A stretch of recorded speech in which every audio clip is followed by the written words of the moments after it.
I'm a 16-year-old who got inspired by Moana.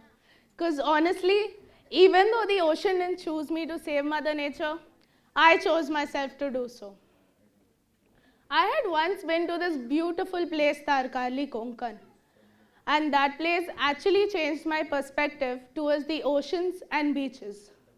Being a Mumbaikar, I went to this beach, Juhu Beach. This was around the year 2013. And that time, saving the oceans and cleaning the beaches wasn't a major concern. So basically, when I'd been there, seeing the state of that beach, I was so disgusted that I swore myself never to visit a beach again.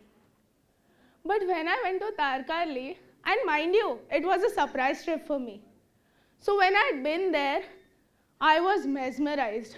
I never knew that ocean waters could be so clean and blue. I never knew that the soft sand would make me feel at home. Everything about that place was so very welcoming and captivating. Now, think about it. The alluring waters of the ever blue seas suddenly throwing waves at you. How I wish that never happened, but sadly, it did. On the 12th of July, the Queen's necklace, which Mumbai proudly wears, was referred to as the necklace of trash in all newspapers. Approximately 9 metric tons of waste was thrown ashore by tidal waves of 4.85 meters.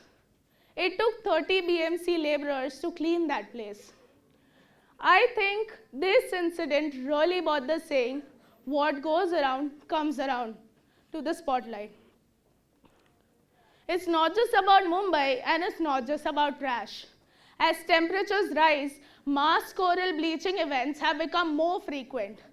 Due to the absorption of carbon dioxide into the oceans from the atmosphere, calcification rates of reef building and reef-associated organisms have reduced.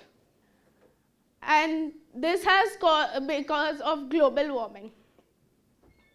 Well, on a lighter note, if this is the state of our oceans today, I wonder what would happen to Aquaman. Anyway, I feel that these articles have been the talk of the town for quite some time.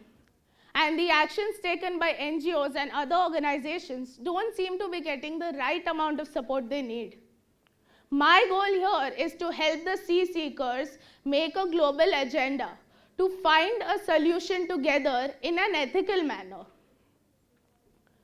The main cause of environmental issues today consists of 2 P's. Plastic pollution. I believe everyone over here is aware of that. But I wonder how many of you have taken any action against this. There are several ways out there to curb the increasing levels of plastic pollution. Idonelia sacchinensis is a bacterium that is capable of breaking down and consuming PET plastic as carbon and energy. And as for global warming, the reuse of plastics to produce hydrogen can be done for domestic purposes. I think that it would be a piece of cake for today's world to try these techniques and implement them on a global scale, because as technological advancements are reaching great heights and are of great importance. Although I would like to conclude, we write our Instagram captions and WhatsApp statuses saying, "as free as the ocean." But we fail to think, is the ocean really free? Think about it. Thank you.